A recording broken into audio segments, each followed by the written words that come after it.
I'm Rebecca Lavoie, and this is the Readathon.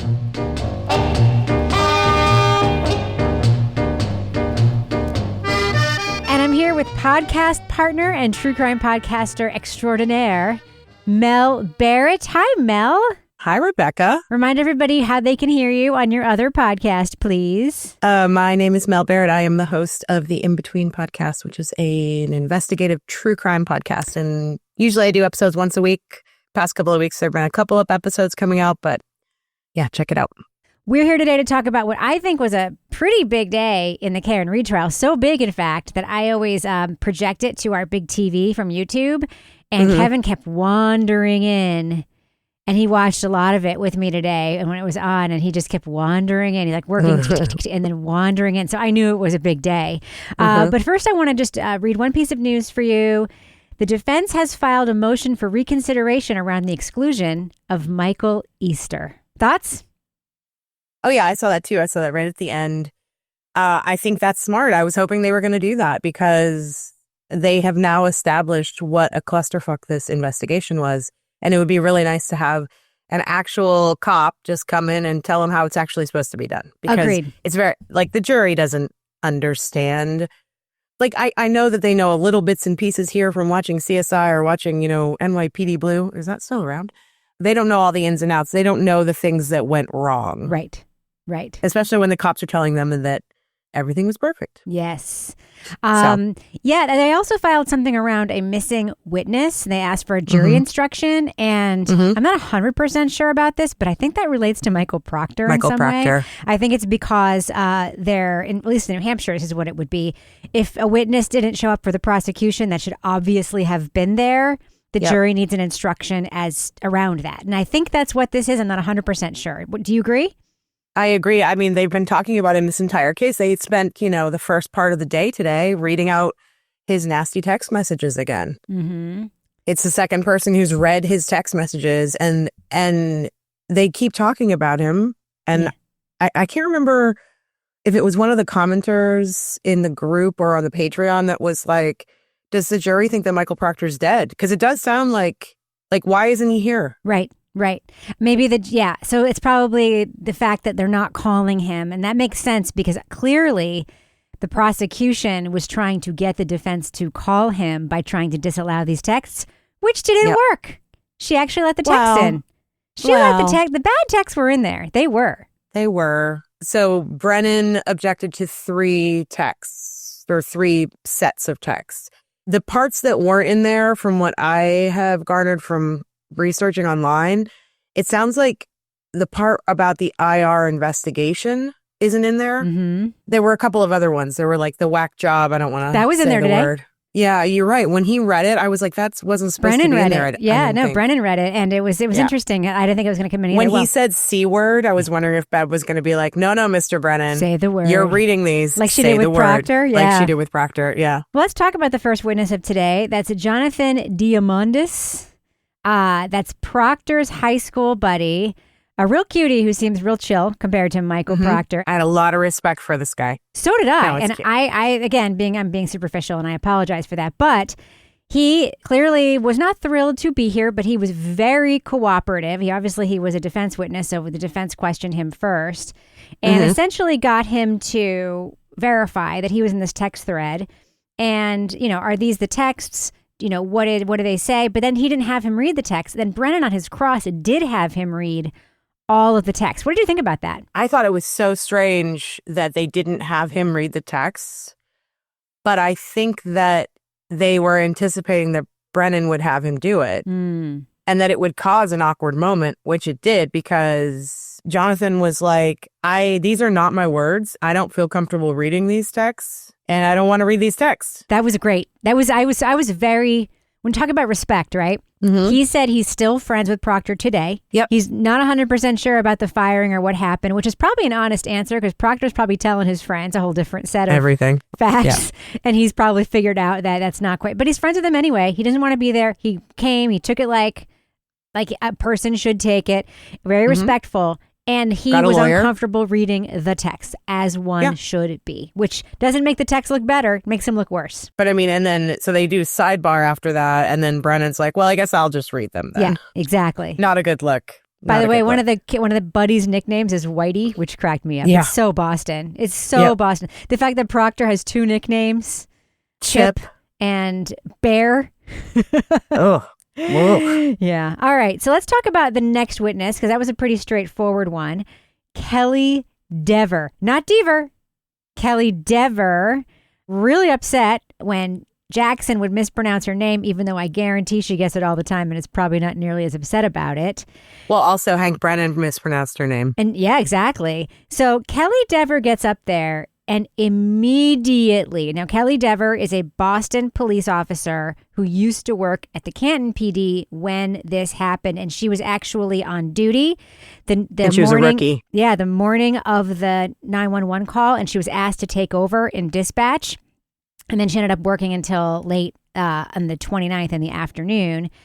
And she did not want to be there and did not take it like Jonathan did. You were aware that Sallyport Garage had a camera, a security camera?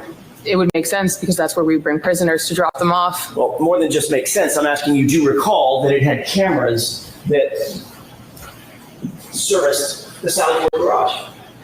Security cameras. It's where we brought prisoners, so there would be cameras, yes. Okay, you're saying there would be cameras. I'm asking you, were there cameras? According to the media, yes. I've seen the footage, so yes, there were cameras. All right, so hold on. So I'm going to strike that, officer. You have to answer the question based on your own independent knowledge, okay? And if you don't have them, tell us. But you can't reference what you know from the media. All right. She was angry. She walked in angry. She walked in snarky. She was condescending and immediately was like, I don't know why I'm here. Yep. I don't know why I'm here. You guys didn't call me the last trial. I don't know why I'm here.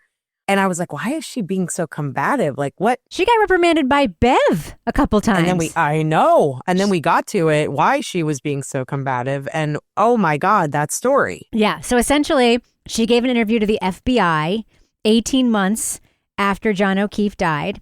So this was 2023, in the summer of 2023. And she told the FBI that she saw Berkowitz and Brian Higgins in the Sallyport with Karen Reed's SUV for a wildly long amount of time, and that it was, quote, weirdly and wildly. So that's what she told the FBI. And she even said to the FBI, and I thought it was weird because she knew Higgins had been at the party, and so he shouldn't be with the SUV because the SUV is evidence. Very specific. She said a major piece of evidence. Yeah, that's a very specific story. She told the FBI. Yeah. Then we learn that when she was transferred to the Boston Police Department, or applied for and was accepted to the Boston Police Department, before trial one, she got called in alone by the commissioner of the Boston PD, who told her, we support you no matter what, but do the right thing. But make sure you do the right thing on the stand. Do you think the jury picked up what I picked up from that, or perceived from that, or could potentially interpret that as? I mean, I've watched a million cop shows, right? We know what that could mean. It's not even from the cops. Sometimes it's from the mobster side as well. I mean, sometimes it's from the president. Don't be a rat, right?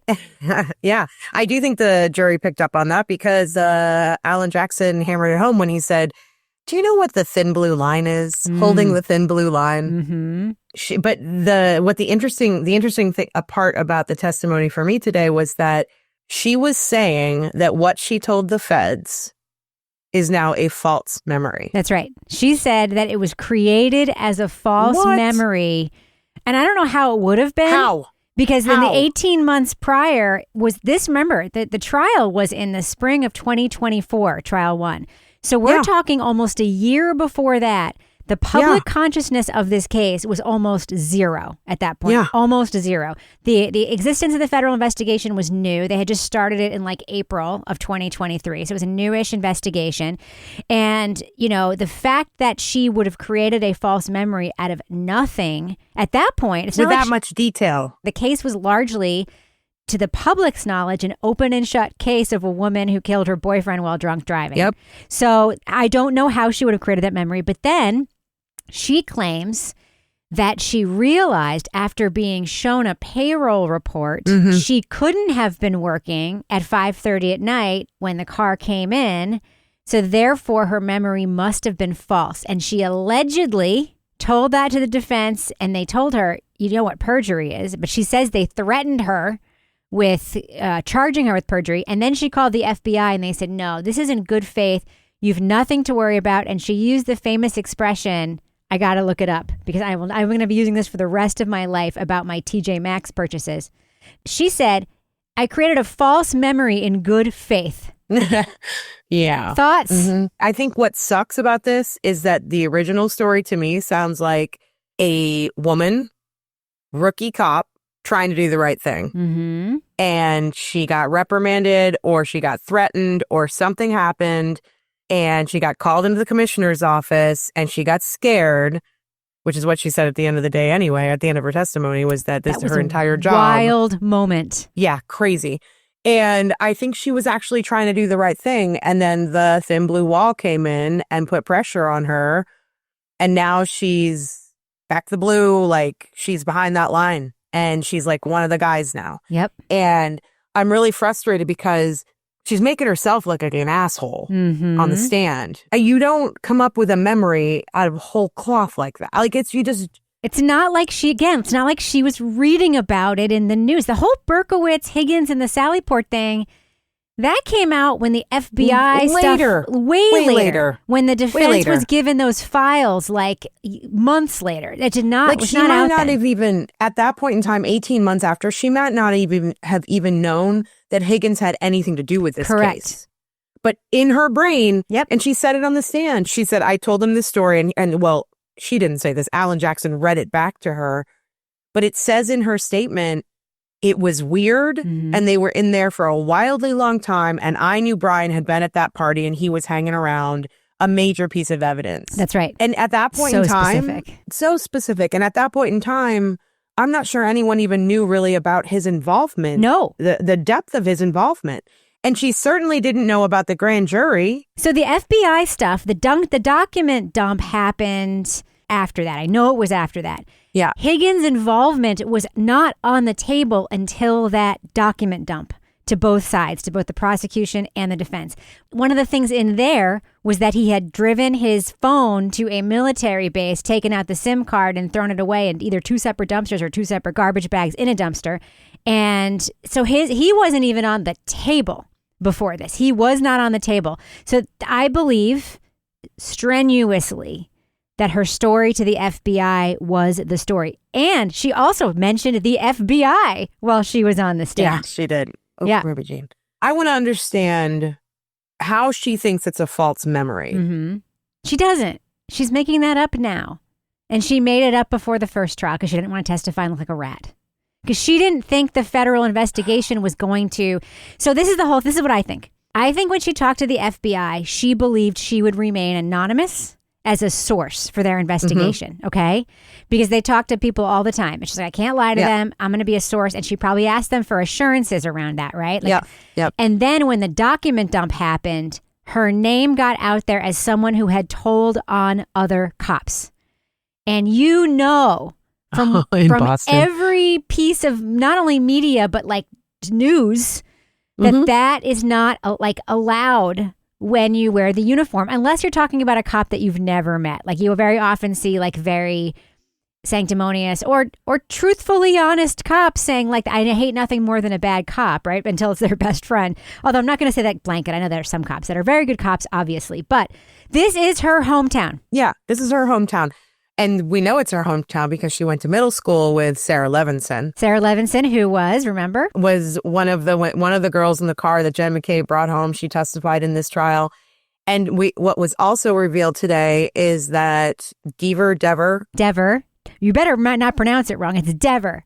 Damn, she's gonna arrest me or Don't forget something. that like you forgot her name. Oh, she brought it up twice. She was so mad about it. She brought it anyway, up, yeah. Dever. Well, she's friends with Sarah Levinson, and it was also revealed that she's watched testimony. And that she doesn't know what a sequestration order is, she says. she says. I mean, so here's the other thing. I think that what happened today is going to open up a rabbit hole on the internet. Mm-hmm. Because what Microdots is probably going to do now and what all these other people are going to do is they are going to start lining up the time frame of Higgins' movements and the drop of the Fed papers and Higgins going to the base and getting rid of his phone, Higgins hiring a lawyer. That's right. He was questioned by the FBI with a lawyer. I just want to say anyone who's questioned by law enforcement should have a lawyer, and it's not nefarious to have a lawyer. Absolutely. But he obviously, as a law enforcement person, took that to heart. But it wasn't until the federal investigation, again, that his involvement was even a thought. And I'm sure that's why they wanted to talk to her. But just to clarify, I think he had a lawyer with him when he was talked to by Massachusetts State Police as well. He did, yes. It came out that his interview with, it was Buchanan, was at an address that was actually Higgins' lawyer's office. Right. Yeah. Right. So the idea that he would hire a lawyer to talk to other cops in Boston felt weird to me. Mm-hmm. I mean, he should have a lawyer. Everyone should have a lawyer. I'm not saying that, but it's one of those things that sort of stood out. So what's going to happen now is everyone's going to go down this rabbit hole and they're going to pick out all these inconsistencies in Brian Higgins' testimony. They're going to match it up with this false memory that she had. And then everyone's going to go look and figure out where exactly she was on that day, because it says she clocked out at 3:45 p.m., weird time. And what happens if that memory, because it's a very specific memory, maybe it didn't happen that day. Maybe it happened on the 30th. The SUV was still in the Sally Port on the 30th. Yes, it was. And they were still finding pieces of taillight on the 30th. They were finding pieces of taillight until, what, 2 March weeks later. 14th or whatever? Yeah. 18th? So I hope that the jury can see that this is a blatant lie. I think it is. And I think that she's scared. And she said on the stand, quote, "My entire job revolves around what I say on the witness stand today." And Alan Jackson. His recross of her was brilliant. And it was He's like, I have one question. It was restrained. Because he was just like, so you said your entire job depended on what you said today. And if what you said to the FBI was true, don't you agree you would be implicating 2 law enforcement officers? She pretended to not understand, but it was clear as day that whether she's lying now or was lying unconsciously then, she's afraid of being seen as a rat. Oh, yeah. And I'd be afraid, too, if the commissioner dragged me into the office and was like, you have the full faith of the Boston Police Department. Just make sure you do the right thing. It showed his leadership, Mel. Oh, yeah. That's what she said. She said it was a display of his leadership. And then Jackson was like, has he ever called anybody else who was a rookie in by themselves before they testified in a trial? No lawyers. Of course not. Of course not. No legal. I think that he got permission to treat her as a hostile witness near the end. Because you notice that leading questions were no longer being objected to. Oh, that's what it was. And when you're a hostile witness, when you get somebody declared a hostile witness, you are allowed to ask them leading questions. And there was a sidebar before that last sort of phalanx of questions. So I think that's what was determined at the sidebar. I think that sidebar came after Dever rolled her eyes at Bev. Yes. Whoa. I wonder if Bev saw it. It was so... Bev was not happy with her. No, but it was so... Like, she did it. It was a big eye roll. It was a teenager, I'm like, I don't need to listen to you, eye roll at the judge. Yeah. Like, I was blown away by that. Small question. Why are these witnesses allowed to wear smartwatches on the stand? I don't know. So, did you notice it too? She kept looking down. I did. Down at her well, watch. we know that Welcher was responding to email on his frickin' smartwatch or on the stand or whatever. He said it. You know that all of her cop buddies were like, chill, calm down, calm down. They like texting been. her, being like, you're acting crazy, calm down. They could have been. Or they were saying, good job, keep it up. One other final thought I had, which I took note of right at the end, is if she went to middle school with Sarah Levinson, she's the same age as Colin, as Allie, around like within a year or two. And which means she probably didn't just hang out with Sarah Levinson. She probably hung out with all of those kids. Correct. Not to bring Colin back up into this. I know that we're trying to like sort of let that go. But if Colin did have anything to do with this, like maybe she's one of those people that was sort of freaking out and was like, I better tell the feds what I know. Right. Plus, she was probably at the time like 20 years old, 21 years old at the oldest. And she's brand new rookie cop in her hometown. And she sees some nefarious shit going down. and she does the right thing. Yep. That's what it seems like to me. She did the right Initially, thing, and now, yes. yeah. And one of my favorite things that she did on the stand today was when Jackson asked her about her meeting, you met alone with the commissioner of police, and she said, yeah, but it wasn't malicious. And he was like, I didn't say it was the same with the nefarious thing. Why would you say malicious? Why would you say malicious? I didn't say malicious. And it's almost like I will tell people I am going to post a link to 10:15 a.m. on the YouTube from about 10:15 to about 11 o'clock a.m. as Ted Daniels said, if you watch no other part of this trial. This was objectively entertaining because it was like watching. I turned to Kevin one point. I'm like, don't you feel like you're watching like a crime procedural, like on fiction right now? Yeah. It was like a scripted fiction thing. I've never seen anything like it. It didn't hurt that she was like extremely attractive. She's very pretty. She looked like an actor playing the part of an obstinate cop. Anyway, so moving on. Guess who we got on the stand today? Dr. Marie Russell. Dr. Marie Russell. And she's ready to go this time. I'm just saying, the first trial, very competent, but definitely kind of, hard to follow, a little more meandering. She's had the opportunity now to prepare. I think Hank Brennan must be kicking himself for voir direing her for 2 days. I think he must be. Because her direct testimony was very straightforward. It wasn't, we can talk about what it contained, but, it wasn't fiery. It didn't have like a it factor of the testimony of Kelly Dever. But, she's extremely accomplished. That comes across. She's extremely competent. She is a uniquely qualified expert. And then I just want to just mention Cross, and then we'll go back. Hank Brennan is regretting his voir dire, yes or no? It's the opposite of how he's probably feeling about Burgess, because they wanted to voir dire Burgess, and he probably should have let them. He would have been prepared for all of the, the fake dumbness. CV and all that shit. And now he's like, damn it. Now she's prepared because I did the voir dire. And yeah, Dr. Marie Russell, she's amazing. She's amazing. We'll go back to the cross, I promise. But let's start with the direct. Because the whole time I was super nervous. I was like, this cross is going to be brutal. And I was very surprised at how not brutal it is so far, how nice he's being. But that might change tomorrow. He even apologized for his, he said he was sharp I'm sorry with her. I'm being so sharp. Apparently the jury looked up when he said that. She did 2 residencies after medical school. She was a full-time cop in Malden, Massachusetts, while she went to medical school. That part blows my mind. Wild. She, for almost 30 years, was the head of the emergency room for a lot of that tenure at the USC Medical Center called, quote, General Hospital. She had both a clinical role and admin role. She supervised ER shifts. She did hands-on ER work. She taught in medical school. She was the main guy in the pit. Robbie in the pit, yeah. And she also, for several years, was the chief medical person at a big old prison where she investigated deaths, investigated injuries, basically supervised the prison doctor staff. And she's a forensic pathologist, and she's been doing autopsies forever. And she happened to write a paper, more than one paper, like she did studies and she co-wrote and did a paper on dog bites, police dog bites. And dog bites have remained a primary interest for her entire career, which is why she said she called the Los Angeles District Attorney's Office when she found out about this case, because she felt like she was uniquely qualified to address it. Now, I'll just tell you one thing and you can respond.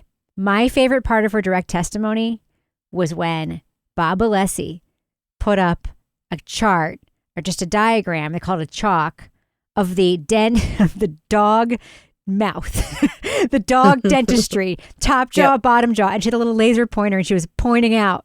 Like that was incredible, right? Yes, I agree. My favorite part of her testimony was when she did that thing that I was really hoping the defense was going to do, which is use Dr. Welcher's report against them. Talk about that. So the other day when we were talking about, Dr. Welcher was showing the photos of that really horrific accident that happened in Los Angeles. There was a pedestrian strike by a car.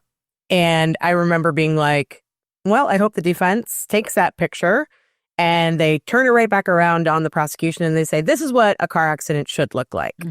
And they did that today, and they did it with the dog bite expert. And the ER chief and pathologist. Yeah, and I mean, what is she? She's done over 1,000 autopsies? So many autopsies. Like something crazy.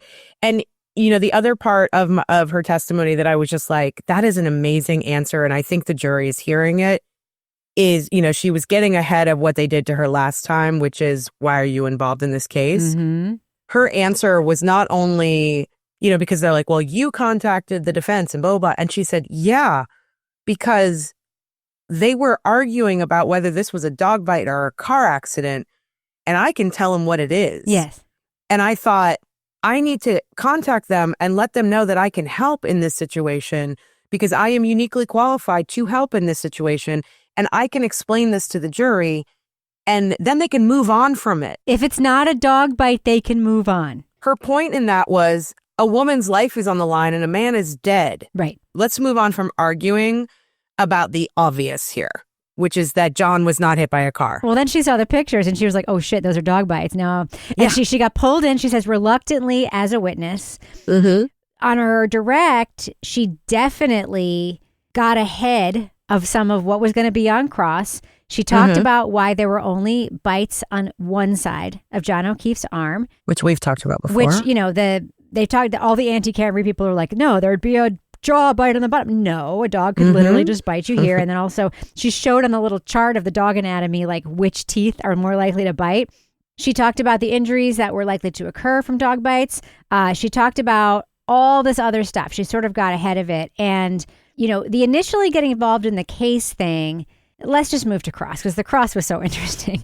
Oh my gosh, it was so interesting. Hank Brennan was trying to make it seem like she inserted herself into this case for money. She wants the celebrity. Opportunities, celebrity, and future income. Like, do you think this woman needs, A, future income, B, more to do? I mean, she said she's retired now, so I have more time so I can be more helpful. But do you get the impression in any way that this woman is, for lack of a better word, a fame whore? No, and he was like, well, now you're using this case to market your dog bite expert. And I'm like, dude. She's like, yes. You're going to use this case too, Hank Brennan. Yeah. If you win this case, Hank, you're going to use it to market yourself too. But he's just like, he was doing that thing where he was just trying to make her look really shitty to the jury. And I think the jury really saw right through it. She was so sharp on the cross. So She was really sharp. One of my favorite parts about the cross was when Alessi got caught in the lie about Irini Scortibello. Yes. So for those who didn't watch it, Alessi did what he often does in his questioning, which is a very gaslighty technique, which is to tell the witness and therefore the jury things that aren't true to try to plant that in their minds and cause doubt in the mind of the witness. So they did this all last trial and earlier in this trial too with, are you aware that they found pieces of microscopic taillight in his shirt? Not true.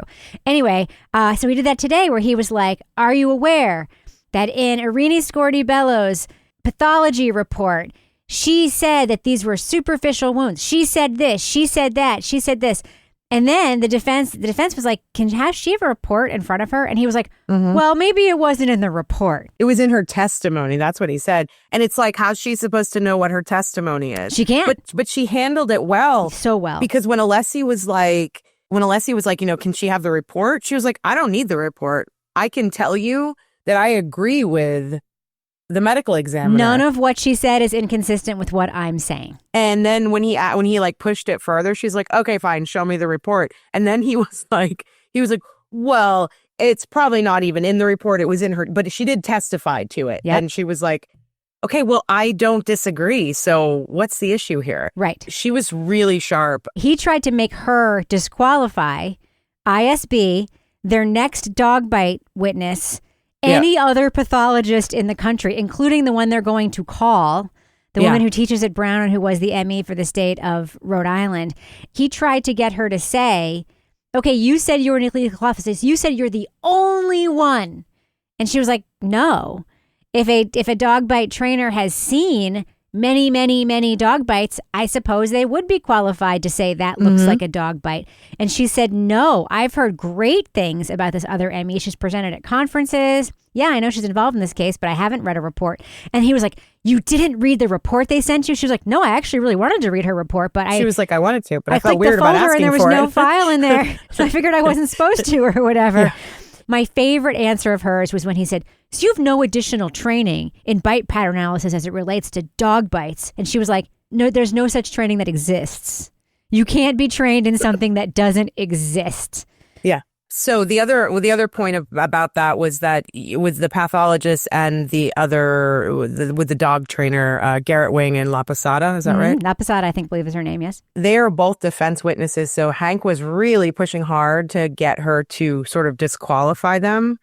I think the only thing that was missing when she kept saying, I am uniquely qualified, what she was actually saying was, yes, I have all this training and I have all this, these specialties, and I was a medical doctor and I was all these things.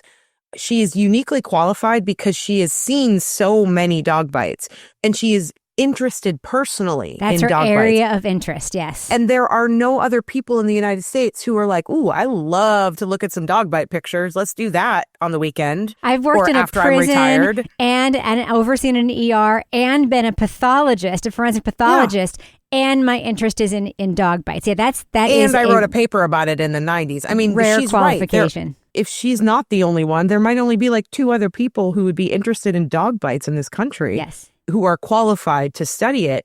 So the idea that, she's saying that a dog trainer, Garrett Wing, who trains police dogs and retired police dogs, the idea that he is also not uniquely qualified to discuss this, or that La Posada isn't uniquely qualified. I think that the team of the 3 of them have amazing qualifications. Yes. I think Hank failed at disqualifying them. And the other witnesses and everybody. The other thing that I was really excited about today, outside of the picture from Welter's report, is we talked about lividity finally. Yes. Yes, we talked about so lividity. excited. She also, I should mention quickly, she also talked about the clothing. And they pointed to what I think is one of the most damning things that points to a dog bite, the fact that in the holes. The best picture. It's like there are defects in the sweatshirt. And he's like, what do defects mean? And she's like, holes. And in the holes, there's actually and then they come out. threads being pulled. Every single one of them has threads being pulled out. Something went in and then it went out. All right. So let's talk about lividity. What about her testimony about John O'Keefe's lividity in his arm struck you? So interesting. So I guess we should probably... Yeah, for the audience, just again, quickly, lividity is when a person passes away. Basically, gravity pulls the blood to the part of their body that is on the bottom. So, Heyman Lee, Adnan Syed case, there was a lot of discussion about the lividity in Hay's body because of the way that she was positioned, I think, in the car, in the trunk, right? The state's theory of the case was that she was curled up on her side in the trunk of Adnan Syed's car, but the autopsy report shows that all lividity was in her back, so she was laid out straight. So she was lying on her back. Yeah, straight. So lividity was brought up today, and I don't think it was planned. That was the other interesting thing. No. Because Dr. Russell's looking at a photo. There are 2 photos of John's arm. We've all seen this photo. It's hard to look at, but we've all seen the photo of John's arm with the lacerations on it. One photo was taken shortly after he was brought into the hospital. The other photo was probably taken around the time he had they did the autopsy. So it could have been even days later. And Dr. Russell is looking at the photos and she's walking everybody through the lacerations and all the stuff. And then she goes, oh, and there's lividity right there. She didn't point it out initially in the arm. It was actually in the second photo, the older photo. There was a very small portion of John's torso next to his arm that she could see, and she could see lividity there. And then in the other photo, she was noticing that there was lividity not necessarily right on his elbow, but above his elbow. Mm-hmm. What I learned today, the posterior of the upper arm. She did stand up and demonstrate what anterior that was and posterior really cute. meant. Oh, and did you see Bev watching her, like completely fascinated? I'm making that the cover image for this podcast episode. Well, Bev was like, are you okay? Is that going to be okay to stand up? She was being so nice to her. I was really shocked by that. I think Beverly Cannoni really respects this witness. It seemed like it. I don't think she used to, but I think she does now. Yes. Maybe. Because she can handle herself. Mm-hmm. And also, I mean, her resume, Bev couldn't do half that. Anyway. None of us could. Nobody could. No, that's true. So the lividity that she was noticing and that I was noticing when she pointed it out is that to me, it seemed like the blood, the lividity was pooling toward his elbow. Yes. Not at the back, not at the posterior, but toward the elbow, which means he was possibly sitting up. It was also in his wrist. In his wrist. She pointed to the elbow and she pointed to the wrist. And I'm like, was he leaned against a wall? That was the first thing I thought too, was so if he was ostensibly on his back in the snow that whole time, lividity would be straight down the back and straight down one side of his arms, depending on how they were positioned. But in this case, there was a little bit of lividity in the elbow and lividity down by the wrist. And it looked like the blood may have pooled downward this way. And I think that's what they may get to that with the next witness. What was amazing about her is that in going over her qualifications, it became clear to me that she can speak to so much more than the dog bite. She can speak to his body. She can speak to the autopsy. She can speak to anything. Right. She could speak to the wound in the back of his head if they wanted her to. Well, she listed off every single injury the other guy had in the LA pedestrian strike that Welcher used. She was just reeling off all of his injuries, like horrible, horrible injuries. And I really think the point got across to the jury. This is what an actual car accident looks like. Yeah.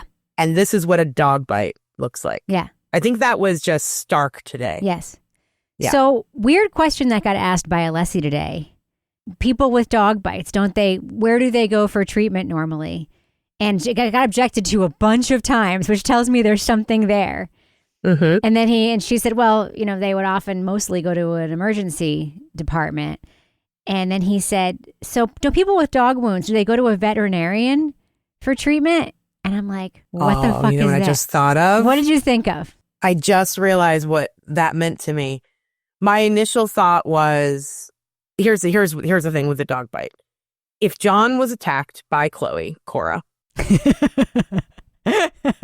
somebody had to step in and drag her off. And usually when that person steps in, they also get injured. Yeah. It more than likely was Brian Albert who would have done that. Or it could have been that Brian Higgins and John might have been scuffling and Chloe jumped in. So Brian Higgins might have had injury. Whoever else was there. By the way, we did see that thing on Brian Higgins' hand in the Canton Police Department. Maybe. Just saying. All I'm saying is it doesn't matter who it was. If John is attacked by Chloe, that's the theory that we're going with right now. If John's attacked by Chloe, somebody had to step in and take the dog off of him, right? That person could have been injured as well. They would be smart enough to know that they couldn't go to the emergency room with those wounds.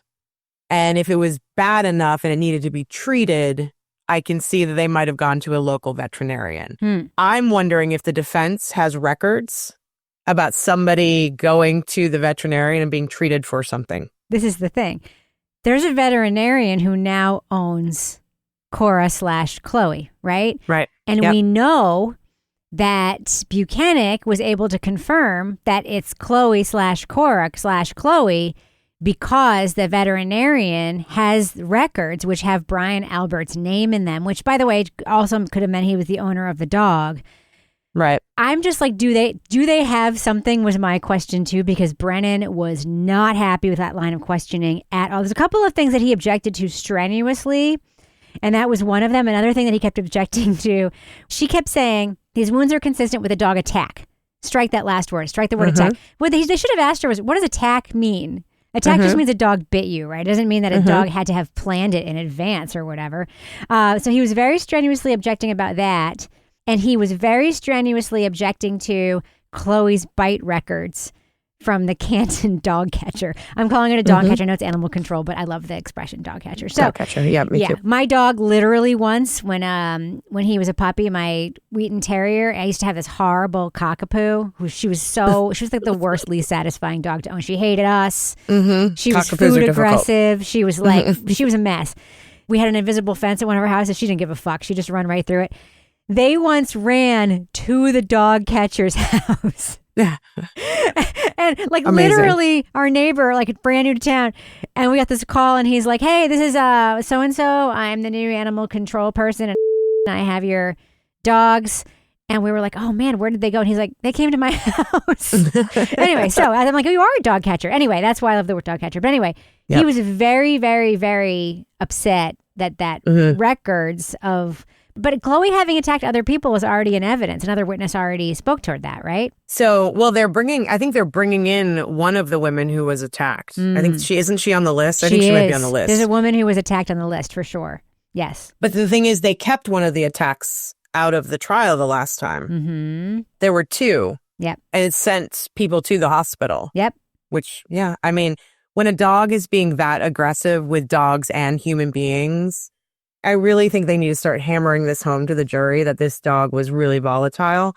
And she was volatile because her owner was volatile. Yes. Like, that's what makes She was dogs, set up to fail. Yes, because of Brian Albert. Mm-hmm. Brian Albert's just like his dog, and his dog's just like him. Yeah. That's why my dog sleeps and snores all the time. And plays tennis. But she doesn't play tennis. She's too short. You're pretty short, I learned, by the way. I'm very short. She's really short, and she doesn't have thumbs. So yeah. She's more of a pickleball dog than a tennis dog. We don't talk about pickleball in this house. Brian Albert is an aggressive, angry, violent man, and his dog was the same. And I was just thinking, I don't want to like throw another theory out there. What if it was literally just the dog attack? What if no one else had anything to do with it? What if they put Chloe out in the garage because they were worried about her or something like that, and John accidentally walked into the garage? Very, very possible. The dog could have attacked him. And he fell back and he hit his head, and then they found him later, and then they were like, oh, fuck. Fuck. Yeah. They're going to kill my dog. Maybe this whole thing was Operation Save Chloe. No, I mean, he would be held liable. That's the issue. It's money. Yeah, no, I know. Money. He would be held liable. Yeah, I mean, there's so many different options, but this man was not hit by a car. No. And also, this dog would have already been familiar with Higgins because apparently Higgins was at their house all the time because they were best friends. Besties. But Hank Brennan trying to catch her in a lie that doesn't exist. That's what I kept saying. He's trying to catch her in a lie that doesn't exist. She was so steady. It was like, you testified previously that this. She goes, I don't believe I said that. And then he didn't follow up by reading a thing she said. Yeah. So he was clearly trying to catch her in a lie that did not exist. He was trying to tangle up the old lady is what it felt like to me. And I think the jury saw that. Yeah, I also think he knows it's a bad look to yell at an old lady, which is why his demeanor was so chill today, which was so interesting. It's the first time we've seen chill him with a defense witness. He's usually, even with his own witnesses, tries to be very showy.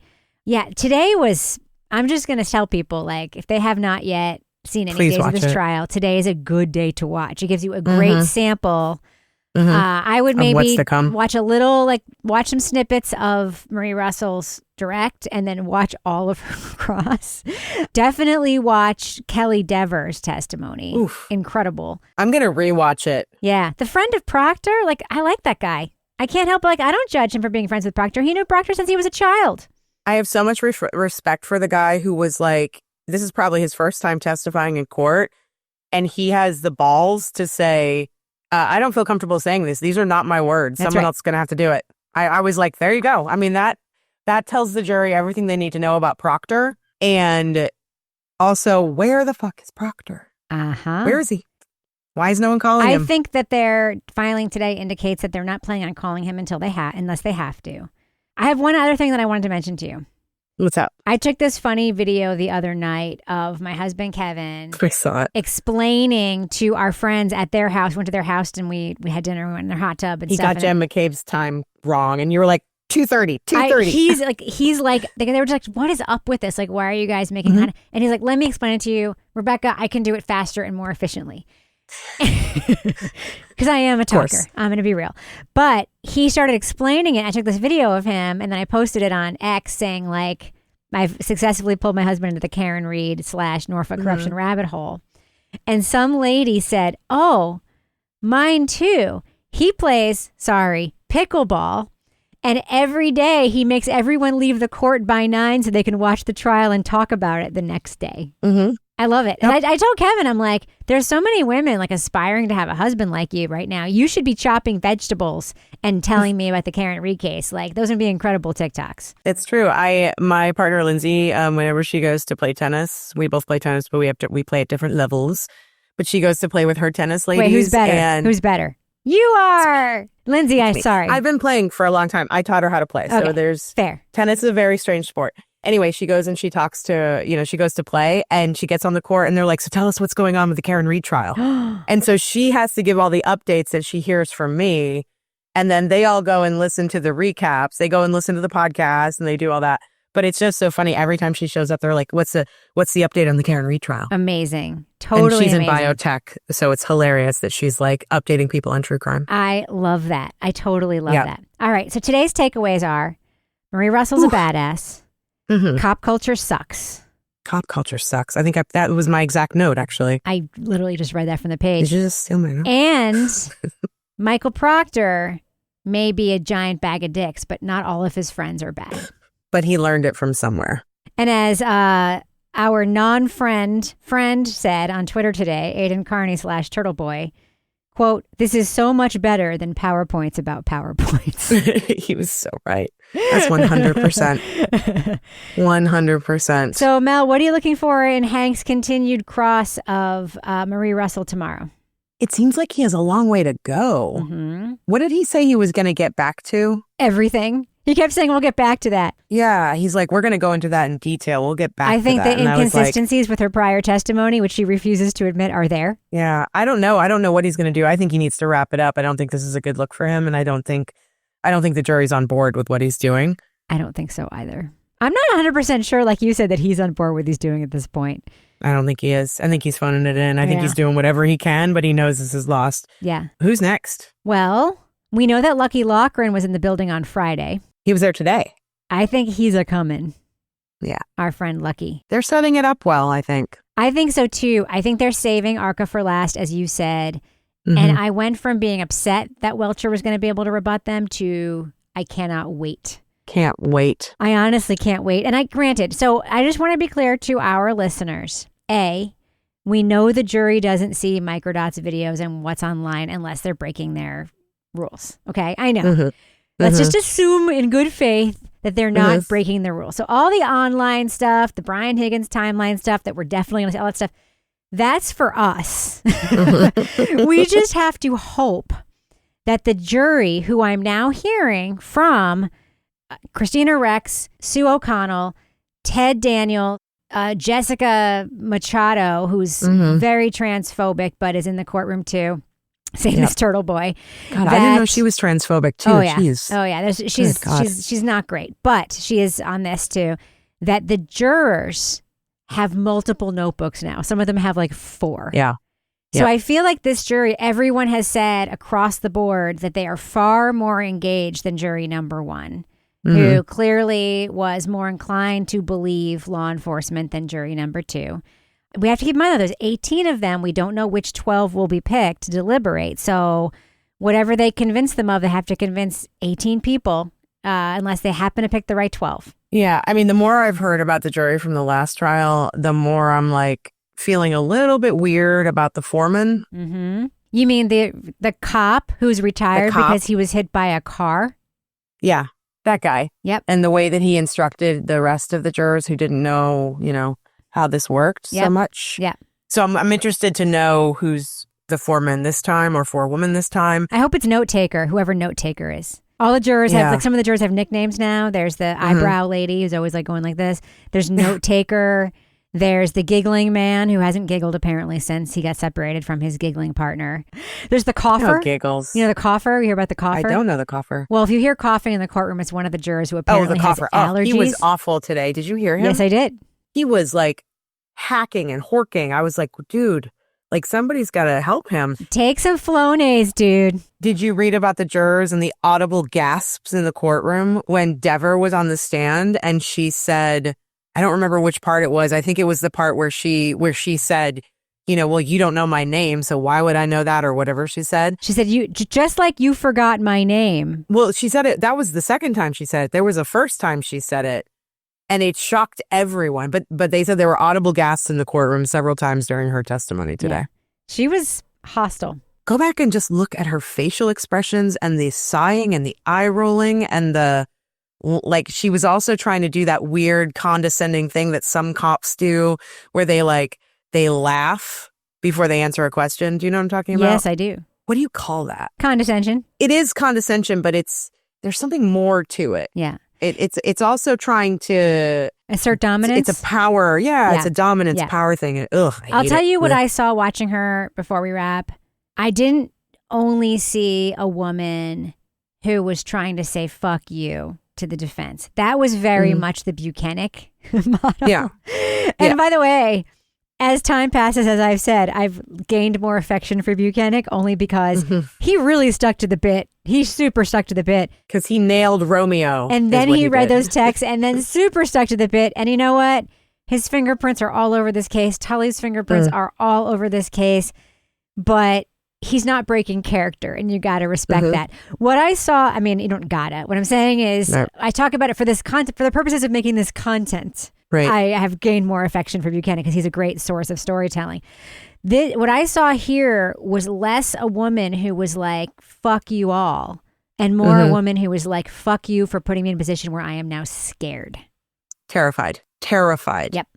Terrified to be a rat and rat out her brothers in blue. Yep. All right. Well, tomorrow we're going to have more cross of Dr. Marie Russell, and then I expect some redirect from our friend Bob Alessi. Yes, I do too. He is going to completely correct the record on redirect too. Absolutely. And he was great with her today. He wasn't as bumbly as he can sometimes what was be. that part that Brennan was trying to get to tell the jury that Alessi helped her write her report? Yes, and she said if anyone had helped me, it would have been a lot better written than it was. And it was a woman, so no. But yeah, when she said that, I laughed out loud. I was definitely and LOL she stuck over here. To all they helped me with was the organization. Like this paragraph should go here. I should move this sentence to this paragraph. But all the work is mine. She would not. I will say she's like the Buchanan for the defense.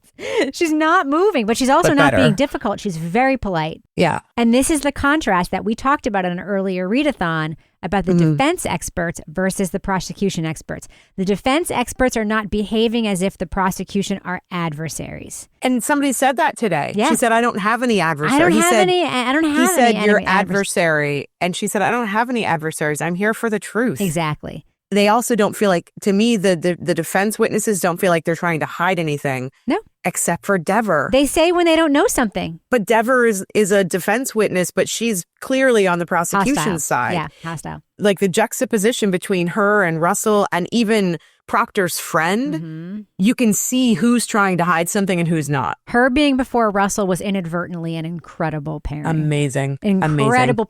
Because Russell was the first woman cop in Malden, Massachusetts. And she was a cop for 8 years. Yes. So to see this woman, and granted, I don't think the jury is playing three-dimensional chess as I am in my mind, but to see this young woman cop suddenly jump the blue line and be on the other side of it, and Marie Russell say, one of my areas of interest is cop-inflicted injuries during arrests. Yep. Like you have two people of completely different metal here, right? You've got somebody who is malleable, easily influenced, scared. And then you have Maria Russell, who in the 70s was probably like, fuck you, fuck you, fuck you. Fuck you. I'm in medical school and I'm a cop and I'm a damn good cop because I went through the BPD's training and you can go fuck yourself. Yeah. And I'm going to come in here with my big shoulder pads. And I'm sure she wasn't like that. That's the whole thing, right? But like... No, she was probably really respectful, but she has seen so much and has been through so much as a woman in both of the fields that she's in, not just the cop. I mean, back then, there weren't that many lady doctors either. Oh, my God. Can we talk about one more thing that happened on Cross? Yes. Was when we kept asking her if she was licensed as a surgeon. Ugh. And he's like, but you don't perform surgery. She goes, actually, in the ER. Actually, we got to open people up sometimes. We open chests and massage their hearts. He goes, would you consider stitches a surgery? And she's like, I guess in some situations. Like, what? He was trying to diminish her. Ugh. And every time he tried to diminish her, she would say something even better about herself. Yeah. That was like, oh, no, you misunderstand that. I actually am qualified. That's the name of the qualification. You know, physician, surgeon in California. Yep. And like we open people up in the ER. Let's say they've been shot. We're the first hands in their abdomen. Yeah. Doesn't anybody watch The Pit? Oh, God. I really, really want her to be my Robbie in The Pit. I really do. She's amazing. And I'm very proud of her. I think that it takes a lot of courage to do what she's doing. I totally agree. All right. So tomorrow we've got the rest of her cross and we've got probably some redirect and then probably some recross. And then I hope I hope we're going to see Lucky. Lucky Lochran tomorrow. Lucky. I really, really hope. But I know you're busy tomorrow, so I'll probably talk to you again like Wednesday, Thursday, something like that. Yeah, I mean, I can record tomorrow night. I'm just going to be on the road from 9 to 1 tomorrow. All right, we'll figure it out. We'll figure it out. If we have to bring in Kevin, we will. He's a very, very competent readathon partner. I saw his video. I saw him explaining it. I also saw you going, it's 2:30, Kevin. It's 2:30. And he gave me the can salute in the middle of the video. That's the can salute, as I learned on Twitter. All right. Yep. All right, Mel, thank you so much for joining me at this action-packed edition of the Readathon. Thanks, Rebecca. We'll talk later this week. Yes.